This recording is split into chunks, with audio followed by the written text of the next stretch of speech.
I went from being a lawyer, barely having any extra money, to starting my own company, making six figures in my mid 20s, and then later being involved in multi-million dollar negotiations for my own company. And if you've ever manifested something before, but can't seem to do it consistently, you're not broken, you just might be missing the core principles. Now, I've studied 23 of the best manifestation teachers from Joe Dispenza to Abraham Hicks, Rhonda Byrne, and more, and discovered that they all agree on 7 core principles that help you manifest consistently. I'll break them down.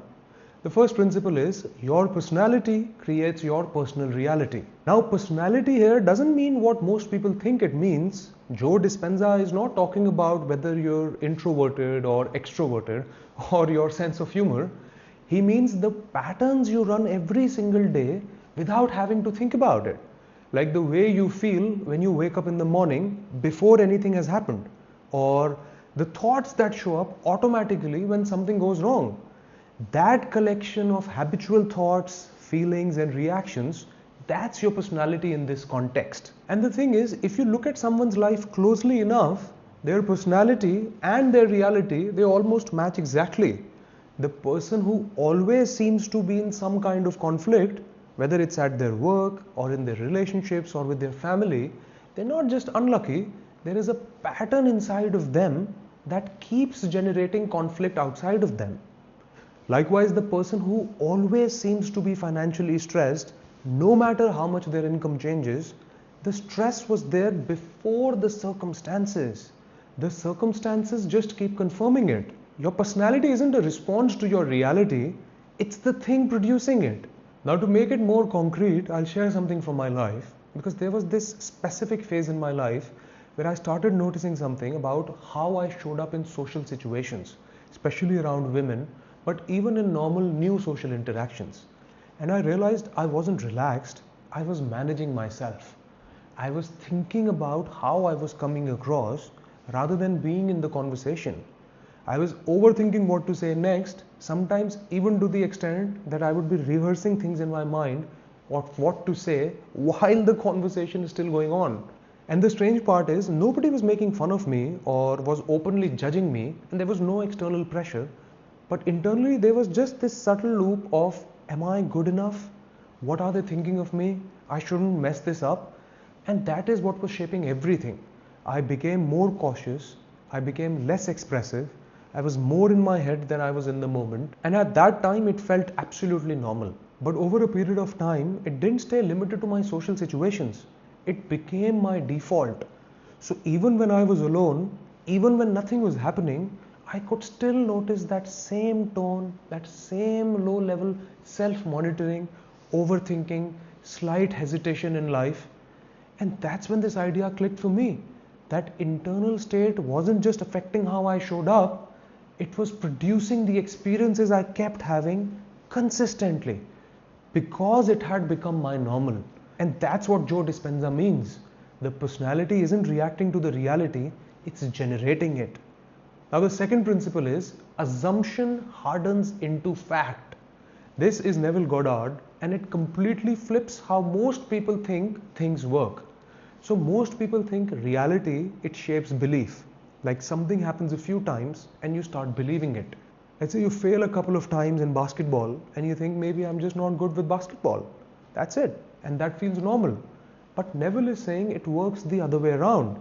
You assume something first, often without even realizing it, and then your life bends around that assumption until it becomes undeniable fact. And how that looks like in real life is, let's say someone just has an assumption, I'm not good with money. There's nothing dramatic happens, it's just in the background. And if you look at what happens, they avoid looking at their finances. They don't negotiate properly. They spend a little carelessly because part of them already assumes that the money won't stay. And then at the end of the year, they look at their bank account and they go, see, I knew it, I'm just not good with money. But the assumption came first, the evidence came second. The assumption didn't describe their reality, it built it. If you think about your own life, maybe it's a job interview or a business presentation or a conversation that actually matters.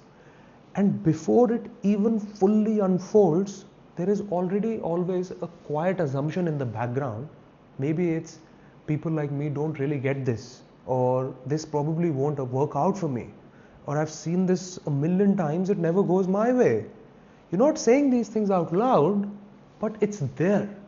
And what most people miss is that assumption doesn't just stay as a thought, it quietly changes how you behave inside the situation. For instance, let's say you don't prepare with full intensity, or you don't speak with full conviction, or you don't take full ownership of the moment, because there's always a slight hesitation, like a small part of you is already preparing for it to not work. And because of that, your actions no longer are fully aligned with success, they're partially aligned with doubt. Now the outcome happens, maybe it doesn't go well, and immediately the mind connects the dots. See, I knew it. The assumption didn't predict the result, it played a role in creating it. Because the way you show up inside any situation is already shaped by what you expect from it. So the fact you see at the end is often just the assumption finally becoming visible. Now the third principle is ask, believe and receive. The Secret made this famous. 3 steps, clean and simple. But there is a reason it doesn't work for most people, and it lives entirely in that middle word, believe. And the way you can tell whether you actually believe something is happening or not is not by what you say, it's by how you act when no one's watching. So let's say someone who genuinely believes their business is going to work, they're not spending a couple of hours every single day thinking what can go wrong instead of actually working in their business. Or let's say someone who thinks a relationship is coming is not checking their phone every 5 minutes wondering why it hasn't shown up yet. That anxious checking, that contingency planning, that I trust the process but just in case energy, that's not belief, that's want dressed up as belief. And your subconscious, it knows the difference. The ask is easy, the receive is just what happens. The belief is the entire game. And belief isn't a feeling you summon, it's the natural result of actually being internally aligned with what you're asking for. Now the easiest way to understand is, let's take the example of Amazon. Let's say you go online, you select the product you want, you place the order. Now once that's done, you don't keep questioning whether the order is coming. You're not going to go on Amazon every hour to check, is it real? Will they actually ship the product to me? You already assume it's done, and even though physically nothing has arrived, you mentally shift into a state that it's on its way. And because of that assumption, your own behavior changes completely. Like you will not open Amazon again to reorder it thinking it might not arrive, or call the shipping or the logistics company to figure out will you send me the product. You just continue with your life while knowing it's coming. Now compare that to how most people approach their desires. They ask for something, whether it's success, money, relationship, opportunity, but they don't mentally treat it like it's already in motion. And instead of that calm expectation, there is uncertainty. And that changes everything, because the difference between belief and disbelief is not what you say, it's whether your mind has already moved into the state of it's already in motion, I just have not seen it yet.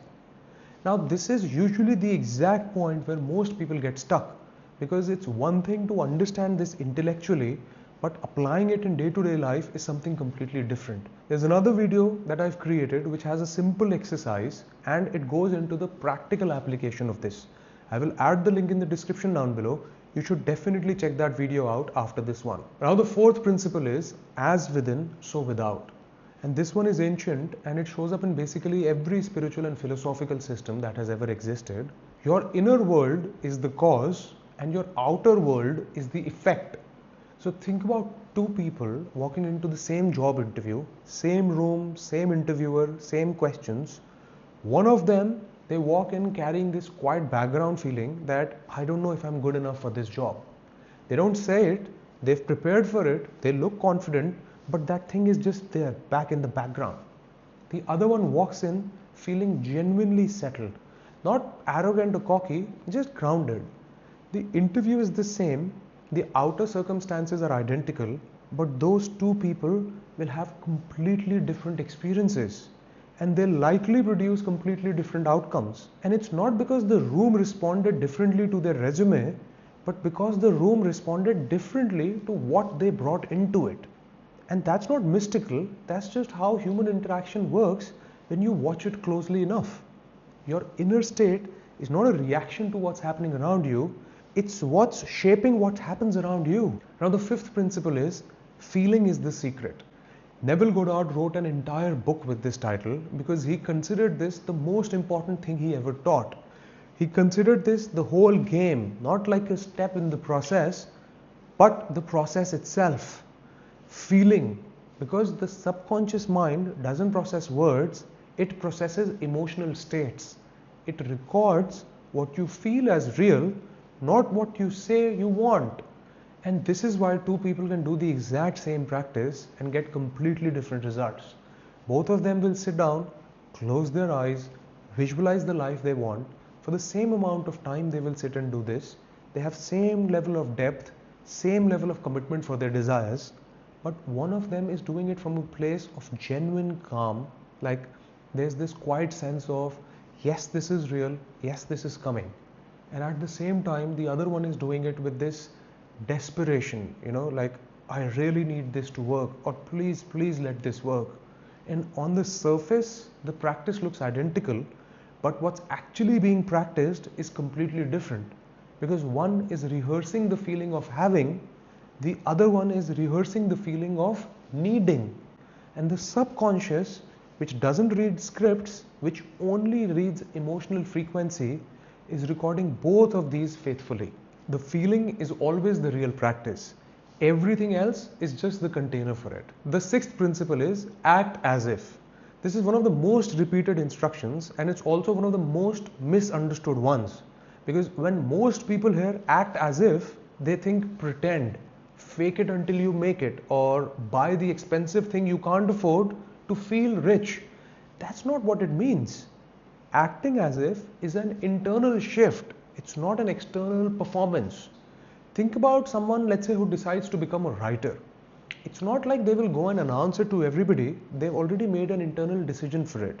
Now, they might not go and tell everybody. They might not buy the fancy Montblanc notebook or the pen, but something changes inside of them.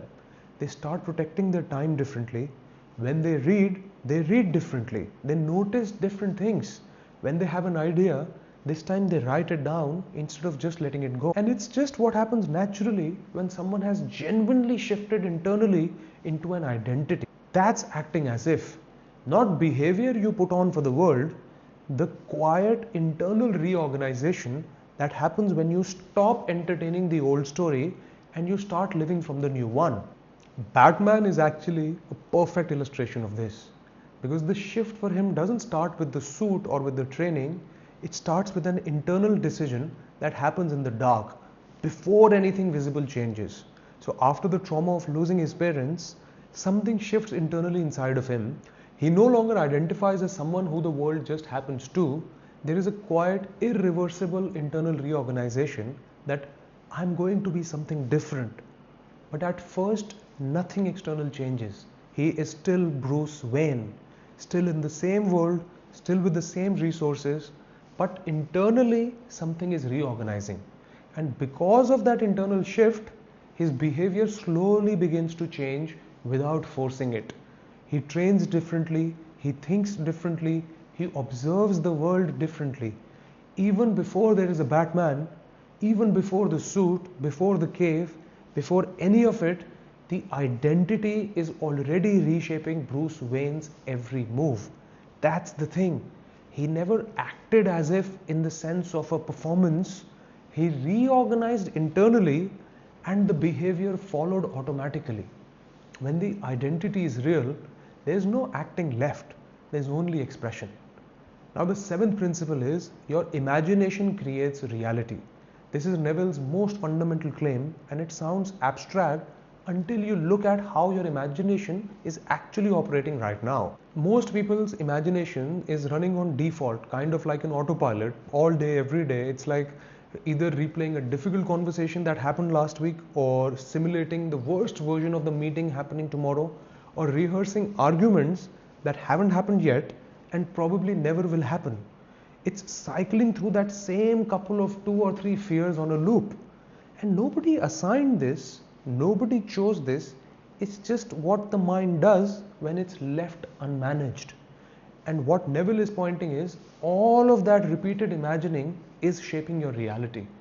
Not in some supernatural way, in the most practical way possible. Now, instead of learning these 7 principles as theory, it really helps to understand how to actually apply them so that they don't just stay as ideas in your mind. For that, you can watch this video on the screen right now or in the description down below. It walks you through a simple exercise that brings all of this together in a practical way, and I'll see you there.